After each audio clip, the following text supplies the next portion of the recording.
Being a right consultant still means understanding your client's business problems.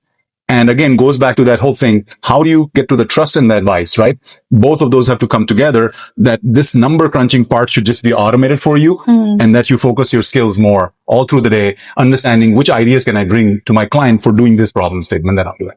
Because that will also link to the storytelling part. Exactly. Right? Exactly. When you understand more human. And exactly. Yes. Because people listen to stories more. Do people listen to story more nowadays, especially comparing to the past, or it was kind of same? Yeah, I think human beings are same, right? Since people were in the caves, there was storytelling, right? Every human being is different. A sales and marketing person might love stories more, and maybe a little more data science analyst, the dry kind of guys, they like numbers more, right? So it depends on the individual performance, your job function, and how you like it. But there's no doubt about the fact that what impact of that data and analysis is going to be on the function, and how you weave that in as a story is still going to be important. I think it was important 20 years ago. It's still very important. How would you suggest on how to develop that kind of skill? I think that's like, for me, that's totally different domain. Yeah. Like very good at numbers and very good at story. Never easy. General people would think like that would be different person, right? Yes. But nowadays you have to have like all round knowledge and skills and stuff. How do you blend the skills together? It's tough. It's not easy because you have to be true to your own DNA. You have to know what you like. And that's why there's an individual preference of what you take in college, in your consulting career. I think just the recognition that that is an important part itself helps sometimes, right?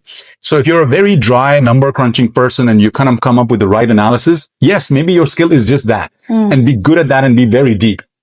Or if your skill set is only storytelling, interact with those people who can get you that right and infuse that in your story. So see where your preference is. At least go with the whole 60-40 or the Pareto principle, saying that I'm going to lean more because this is my real strength, but I will learn. I have someone in my office who just recently went on a data storytelling, certification, and they learned something in how to put the dashboards together. Where do the numbers fit? If you're doing sales forecasting, what impact does that have on, budgeting, etc.? So how would you build a dashboard that also integrates what we call IBP, right? The integrated business planning. And I'll get a little technical for our audience, that SAP being a big tool, and you do use all of that, and they're coming up with their own SAC, which is SAP Analytics Cloud. Yet for very real-time supply chain decisions, you still need granular data, or you need tools like, Blue Yonder, O9 or whatever, and you integrate some of that data to bring a story together to say that supply chain guys, business, the financial guys, as well as some of the store managers all can look at this thing together